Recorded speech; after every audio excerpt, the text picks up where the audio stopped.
Can you immediately name the largest snake in the world? I'll give you a hint. This is the name of a very famous horror movie.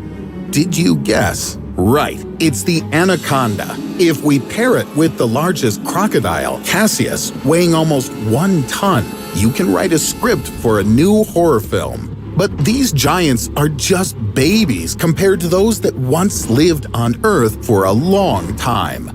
Take, for example, Kronosaurus and Titanoboa. Once, these two predators were a threat to all life, both on land and in water. But what would happen if they still lived today? Could humanity survive, or would it be the end of us? Now, I'll tell you about the ancient monsters that terrorized everything in their path. You'll learn when and where these monsters lived, and then we'll bring them to the present. You'll see whether these giants will capture our world, and if people will be able to put up a fight. Something tells me that today it's going to be very hot.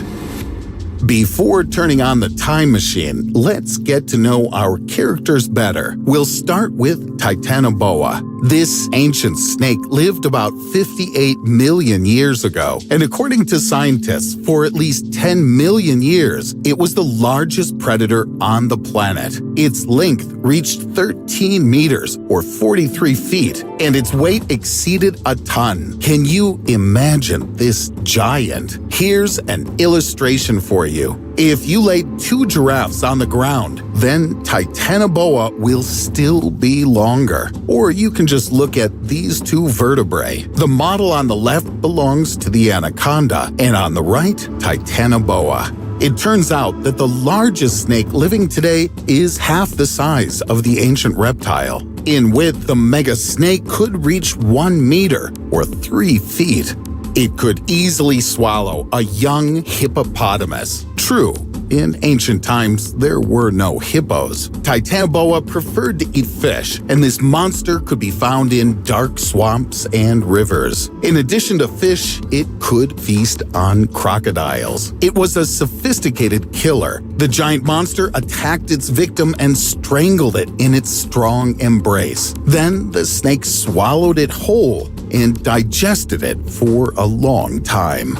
The victim suffered a compression force comparable to 1.5 times the weight of the Brooklyn Bridge. So, put in numbers. That's 28 kilograms per square centimeter, 400 pounds per square inch. Even though the Kronosaurus was smaller in size, it was also a very bloodthirsty predator. Its wide-open mouth, full of many small teeth, speaks for itself.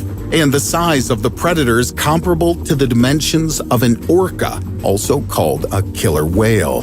To be more precise, the Kronosaurus reached a length of more than 10 meters, or 33 feet, and its weight could reach up to 12 tons. In its appearance, it was remotely similar to a modern crocodile, only in a very enlarged version. And even their bite strength is a close comparison. It was also a skilled swimmer that probably attacked its prey from the depths.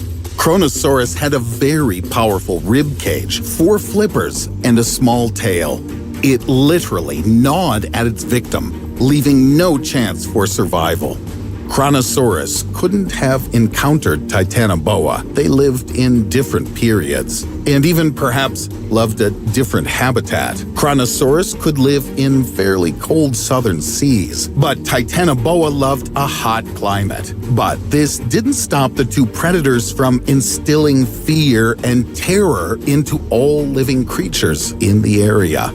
Now, let's imagine that these two monsters didn't die out and that they still peacefully coexist with us. Although, would it be peaceful? This is a big question. If Titanoboa survived to this day, it could well be found in the equatorial tropics. For example, Titanoboa would love the hot climate of Colombia or neighboring countries like Venezuela, Brazil, Ecuador, Peru or Panama. Obviously, people would have to more carefully protect their homes from the intrusion of Titanoboa. However, it's unlikely that the snake could crawl unnoticed into a house. It would have no trouble knocking out a window or even breaking a door. Fortunately, this behavior is still unusual for snakes. But all the same, in order to protect themselves from intruders, people would have to surround their homes with high-voltage fences and keep a big stun gun under the pillow, just in case.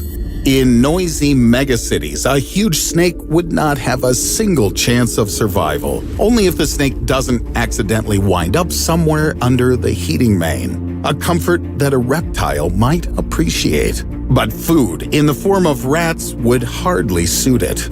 By the way, most likely she wouldn't be interested in people as a food source. In horror films, the anaconda often devours people. However, in reality, it rarely attacks a person. It can be assumed that its distant ancestor would also be indifferent to us. But for people, Titanoboa could be a welcome trophy. Any zoo in the world would dream of getting such a valuable specimen. And its skin would be a real hunt. People who catch these huge snakes would become real national heroes. As for the super snake diet, in our world it would find something to eat. Alligators, turtles, river dolphins would suit the giant in all respects. Animals on land would also have a hard time. Giant armadillos, manatees, tapirs, cougars, jaguars, caimans, and Brazilian otters would be endangered. Sure, adults would be too big, so cubs and young animals are what they need. Titanoboa wouldn't mind eating fish, since it's a more familiar diet. As a result, the food chain would be broken. Some animals would probably migrate to safer areas, but the fauna of the forests of Amazonia would be greatly impoverished, although insects and fungi would start to flourish and evolve. Very soon, there'd be no trace of the once lush vegetation. Kronosaurus would hardly have liked life in our condition either. In ancient times, even turtles were the size of a kitchen table. Eat just one and feel full all day. But such a monster would need about a dozen modern turtles, and then I still doubt it would be enough to eat. In addition to turtles, the ancient monster fed on Plesiosauria, but in our world, he'd have to look for an alternative. Most likely, it would switch to large marine mammals. It wouldn't be able to swallow a whale all at once, but in parts, then sure, it could eat it completely. Such a huge body would need tons of food. Like a giant meat grinder, it would sweep away everything in its path. People would suffer greatly due to a shortage of fish in the seas and oceans. Fishing itself would be very risky due to the existence of an underwater hazard. Ships would have to be built to be much more solid, and in the event of the extinction of whales, a climatic catastrophe would begin. There would be nothing to extract thousands of tons of carbon from the air. In the underwater depths, there would be a daily battle for life. Given the size of the monster and its ferocious disposition, there could only be one winner. We'd have to forget about tourism and sea traffic in the monster's habitat completely. This place would be marked on all maps in red, and anyone who dared to go there would practically write their own death sentence. If Titanoboa had the most valuable skin, then a Kronosaurus would have had its teeth. Small and sharp like a saw, they could cost more than the horns of a rhino. Today, they're one of the most expensive materials in the world. Their price is about $65,000 per kilogram, more expensive than gold. By the way, did you know that there's a danger of the return of extinct animals to Earth? I'm not joking right now. Scientists don't rule out the possibility. First of all, I'm talking about Titanoboa. There's speculation that it lived at a temperature of 32 degrees Celsius. That's 90 degrees Fahrenheit. And given the growth rate of global warming, such average temperatures can become a reality. I'm glad it will take millions of years. Would you like to see ancient monsters with your own eyes? Write in the comments. If you liked the video, be sure to like and share it with your friends. And I'm already preparing a new exciting issue for you.